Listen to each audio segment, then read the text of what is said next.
Bonjour et bienvenue à toutes et à tous. Vous savez, ce petit, ce petit pincement au cœur parfois, cette espèce d'angoisse qui peut s'installer quand une relation semble presque trop belle pour être vraie. Oui, je vois très bien. Surtout si elle sort un peu des clous, on va dire. Une femme qui a un homme plus jeune, par exemple. Et là, paf, la petite voix. Est-ce que ça va durer? Est-ce que c'est pas juste éphémère? Cette peur du jugement aussi souvent. Exactement. Ou même dans des relations plus classiques, installées depuis longtemps. Ce sentiment d'être là, physiquement, mais pas vraiment vu, pas vraiment entendu par l'autre, un peu transparent, quoi. C'est un sentiment malheureusement assez courant. Alors aujourd'hui, on va plonger là-dedans. On va essayer d'explorer ensemble les signes, les indices qui pourraient montrer un amour authentique, un engagement profond. Oui, On va regarder cette dynamique homme plus jeune, femme plus âgée, parce qu'elle est intéressante, mais on va aussi en tirer des leçons, des principes plus larges, pour nourrir une connexion émotionnelle forte dans toutes les relations. c'est ça l'idée. L'objectif en gros, Mhm. comment on fait la différence entre l'attirance du début, la passion, et cet engagement qui tient la route, qui dure. Tout à fait. Et pour cette exploration, on va s'appuyer sur, disons, des observations, des réflexions qui viennent d'années d'écoute, d'analyse de couple. En psychologie relationnelle, on voit des choses se dessiner, des motifs. Des motifs, oui. L'idée, c'est vraiment de décrypter ensemble ces petits mécanismes subtils, ce qui révèle la vraie profondeur d'un lien. Bon, la mission est claire alors. Comment on reconnaît la substance derrière la façade? Est-ce que c'est du solide ou pas? Allons-y. Commençons par cette histoire d'hommes plus jeunes et de femmes plus âgées. Un premier indice fort apparemment, c'est quand ils placent la relation au-dessus du regard des autres. Oui, absolument. Et ça, c'est vraiment un point clé. Il ne s'agit pas d'une sorte de défi adolescent, tu vois. Je fais ce que je veux contre le monde entier. Non. C'est pas de la provoque. Non, c'est une priorisation consciente, mûrie. Il développe ce qu'on pourrait appeler une résistance sélective au jugement extérieur. Résistance sélective, j'aime bien le terme. Oui, il entend les commentaires bien sûr. Peut-être même que ça le touche parfois, hein, faut pas idéaliser. Mais il les filtre. Il a sa propre échelle de valeur. Et sur cette échelle, sa partenaire, la qualité de leur lien, c'est tout en haut, bien au-dessus de l'opinion de X ou Y. Mais attends, comment on sait que c'est pas juste une phase ou qu'il essaye pas un peu de se la jouer rebelle pour impressionner justement? Certains pourraient dire que c'est immature, non? C'est une excellente remarque. La différence, elle est dans la manière. Ce n'est pas une défense agressive, bruyante, systématique. C'est plutôt une affirmation calme, constante, de son choix. Ok. Concrètement, ça veut dire quoi? Il la présente à ses amis, à sa famille, naturellement, sans gêne, sans essayer de préparer le terrain ou de s'excuser pour la différence d'âge. Il assume quoi. Voilà. Et si on lui fait une remarque, il va défendre la relation. Fermement, oui, mais sans forcément monter dans les tours. Hmm. Il n'y a pas cette honte, ce malaise en public. Et cette assurance tranquille, ça montre une vraie maturité émotionnelle, qui n'a rien à voir avec son âge sur sa carte d'identité. C'est de l'intégrité. D'accord, je vois mieux. C'est une force tranquille, pas une bravade. Bon. Deuxième signe que vous avez noté? Une curiosité, intense, pour son histoire à elle. Intense, oui, et surtout, Pure. C'est ça le mot important. Il s'intéresse vraiment à son parcours, à ce qu'elle a traversé, ses épreuves, comment elle a rebondi, les leçons qu'elle en a tirées. hmm, Mais, et ça c'est crucial, il le fait sans jugement, sans aucune envie de la réparer ou de la voir comme quelqu'un de fragile à cause de son passé. Au contraire, il voit son expérience non pas comme un poids, mais comme une richesse, quelque chose qu'il a construite. c'est une belle façon de voir les choses. C'est une reconnaissance implicite en fait. Elle est devenue cette femme qu'il admire grâce à ce vécu, pas malgré ce vécu. C'est beau de voir les cicatrices non comme des défauts, mais comme des preuves de force. Des parties intégrantes de la personne qu'on aime. Ça demande un regard particulier quand même. Absolument. Et ça tord le cou à une autre idée reçue au passage. Laquelle? Celle qui chercherait une figure maternelle. Ou un mentor. Non, il cherche une égale. Une partenaire. Simplement, elle a eu plus de temps pour accumuler de la sagesse, de l'expérience. C'est basé sur un profond respect mutuel. Il admire la personne qu'elle est aujourd'hui, façonnée par le temps. Ok, très clair. Troisième indicateur. Plus subtil celui-là. Presque linguistique, vous disiez. Oui. Et ça, c'est très, très révélateur. C'est quand il commence à utiliser le nous. Spontanément, naturellement. Quand il parle de l'avenir, Ah oui? même pour des trucs lointains ou très banals. Il ne va pas dire quand je prendrai ma retraite, mais quand nous prendrons notre retraite, ou où est-ce qu'on va habiter, plutôt que où est-ce que je vais habiter. Ce passage du je au nous, C'est fou ça. On pourrait croire que c'est rien un pronom. ben non, psychologiquement c'est énorme.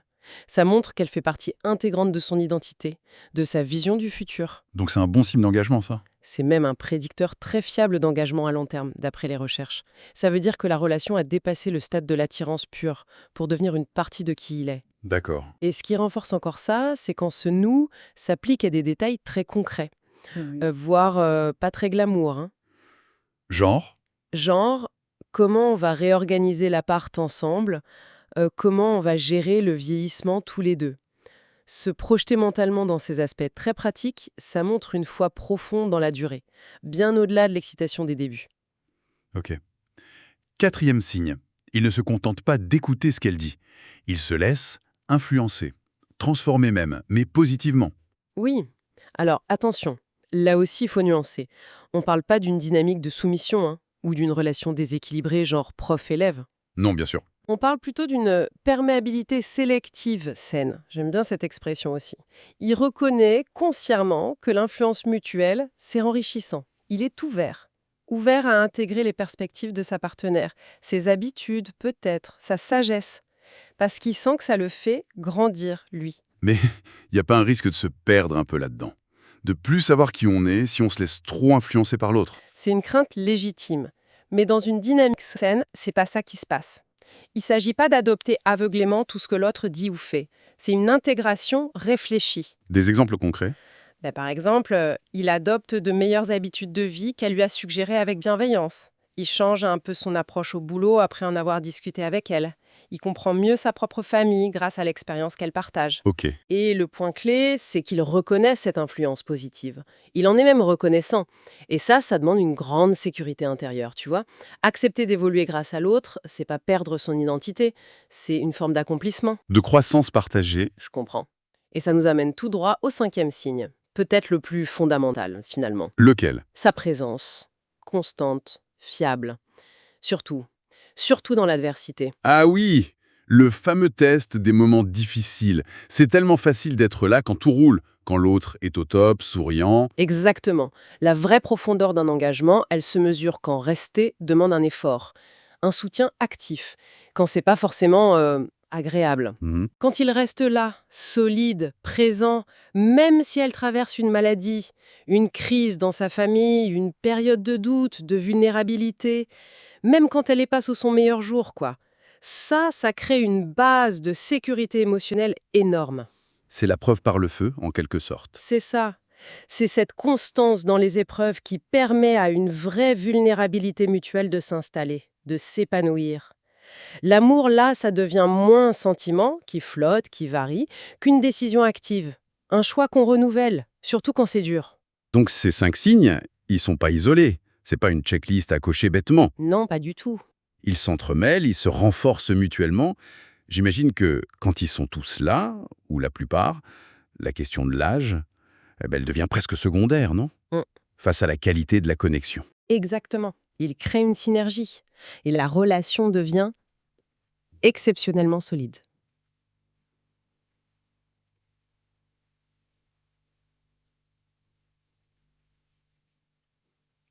Et ça nous amène tout naturellement à la deuxième partie de notre exploration d'aujourd'hui. Qui est Comment on fait pour cultiver cette présence, cette connexion profonde?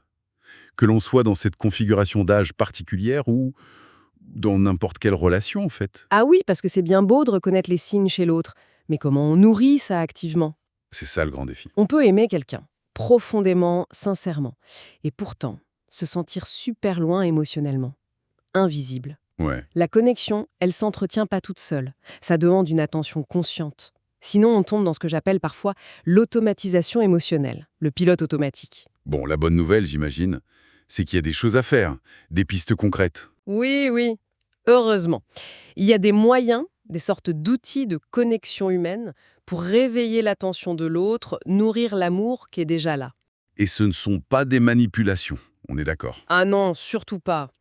C'est plutôt des moyens d'activer une présence consciente dans l'échange entre humains. Ok. Alors, premier outil. Un fondamental, l'écoute active. Et totale. C'est plus que juste prêter l'oreille, hein. C'est quoi alors? C'est capter le ton, le langage du corps, les silences même. Et surtout, refléter l'émotion qu'on perçoit chez l'autre.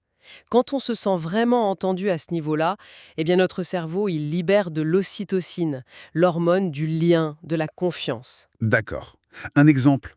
Si quelqu'un dit juste journée difficile, Mais voilà, au lieu du réflexe «Oh t'inquiète, ça ira mieux demain», la réponse bateau. Ah oui, ça change tout. Effectivement, on passe d'une réponse un peu automatique à une vraie invitation à partager. Faut sortir du pilote automatique, quoi. c'est exactement ça. Un autre levier, introduire une petite touche d'inattendu. Ah, comment ça? Notre cerveau, il est programmé pour remarquer ce qui sort de l'ordinaire. C'est un vieil héritage de survie. Quand tout devient trop prévisible, l'attention, elle baisse. Logique. Donc l'idée, c'est de briser un peu cette monotonie par des micro-changements, tout petits, hein. Changer de place pour dîner, prendre un autre chemin pour la balade du soir, poser une question différente. Pas besoin de tout révolutionner alors. Juste des petits grains de sable pour enrayer la machine de l'habitude? C'est tout à fait l'idée. Même une question comme quel a été le moment le plus surprenant de ta journée, au lieu du classique ça a été ouais, Ouais. ça peut suffire. Ça réveille l'attention. Ça ouvre un espace de partage plus authentique. Ça envoie un message. Je suis là. Je m'intéresse vraiment. En parlant d'être présent, il y a aussi la puissance de la reconnaissance spécifique, vous disiez. Ah oui, ça c'est essentiel. Dire tu es quelqu'un de bien, bon c'est gentil, ça fait plaisir. Mais Mais dire waouh, j'ai vraiment admiré la façon dont tu as géré cette situation hyper délicate avec X tout à l'heure, avec calme, avec empathie, ça a un impact beaucoup plus profond. Ça, c'est incroyablement validant. ça demande d'être soi-même plus observateur, du coup. Plus présent à ce que l'autre vit, ce qu'il fait. Logique. Autre piste intéressante. Créer des moments de synchronisation cérébrale. Ça fait un peu science-fiction, ça. Un petit peu, mais l'idée est toute simple en fait. Il s'agit de créer des moments où les deux esprits collaborent activement sur un même objectif. Comme quoi, par exemple? Planifier un voyage ensemble, résoudre une énigme à deux, apprendre une nouvelle recette de cuisine, discuter d'un livre qu'on a lu tous les deux. Quand on se concentre vraiment intensément à deux sur une tâche commune, Oui. il peut se passer un truc fascinant. Nos ondes cérébrales peuvent se synchroniser. Littéralement. Oui, c'est comme si les esprits apprenaient à danser ensemble. Et ça crée un sentiment de connexion hyper fort, au-delà des mots. J'aime bien cette image, la danse des esprits. Et quid de la vulnérabilité? On entend souvent qu'il faut tout se dire, tout partager dans un couple. Ah, le mythe tenace. En fait, la science de l'attachement, elle suggère plutôt l'inverse. Que la révélation graduelle de soi, c'est plus bénéfique. Ah bon? Oui, on a tendance à valoriser davantage ce qu'on découvre petit à petit. Un peu de mystère, ça maintient l'intérêt, l'envie d'en savoir plus. Alors attention, hein, on ne parle pas de cacher des trucs importants ou d'être malhonnête, Non, d'accord. mais plutôt de se dévoiler par couches. Comme on pèle un oignon. Partager une peur aujourd'hui, un rêve demain, un souvenir d'enfance après-demain. Mais pas tout déballer d'un coup, comme ça. Donc un peu de retenue. Ça pourrait paradoxalement nourrir l'intimité. Exactement.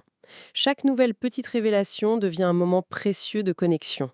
C'est pas juste une info de plus noyée dans la masse. Ça permet à l'intimité de se construire de façon plus organique. Plus durable. Et quand l'autre, justement, partage sa vulnérabilité, un truc difficile, comment on réagit?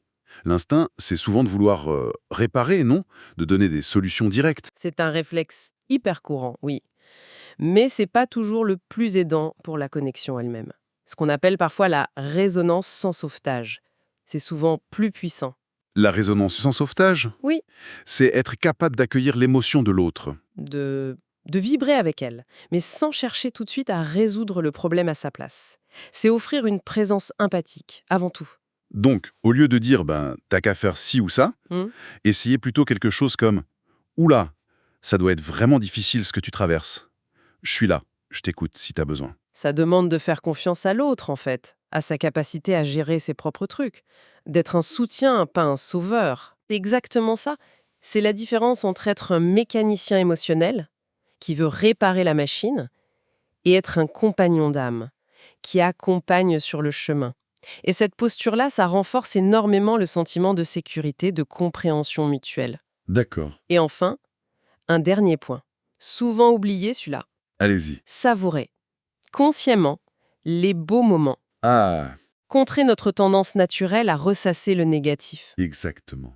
Les couples qui gardent une connexion vibrante, ils prennent le temps.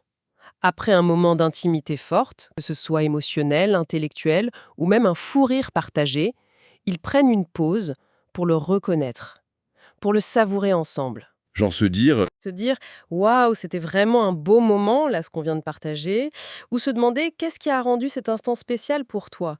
Ça ancre activement le positif dans la mémoire de la relation. Ça renforce le lien. C'est comme arroser les fleurs du jardin relationnel, pas juste passer son temps à arracher les mauvaises herbes. c'est une très belle métaphore, tous ces outils, ces approches, ça repose sur une intentionnalité forte, j'ai l'impression. Et un respect mutuel, c'est pas une recette miracle qu'on applique bêtement. Ah mais absolument. L'objectif, c'est pas d'utiliser des techniques pour obtenir quelque chose de l'autre.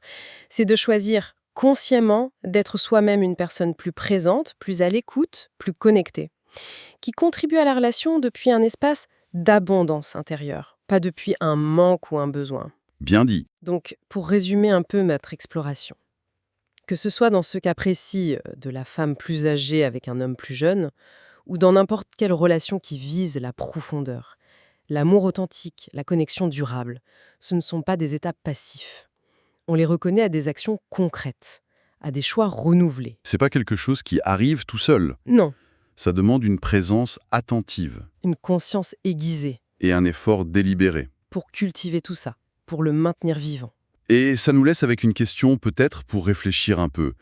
Plutôt que de se demander passivement est-ce que cette relation va tenir, Mhm. la vraie interrogation serait pas plutôt euh, est-ce qu'on est prêt individuellement et à deux à investir cette présence, cette conscience pour faire activement fonctionner cette connexion, quelle que soit sa forme. C'est une excellente question de fond. Et peut-être même, avant d'attendre d'être pleinement vu par l'autre, est-ce que l'étape essentielle, c'est pas d'abord d'apprendre à se voir soi-même, avec clarté, avec bienveillance, au sein de cette relation.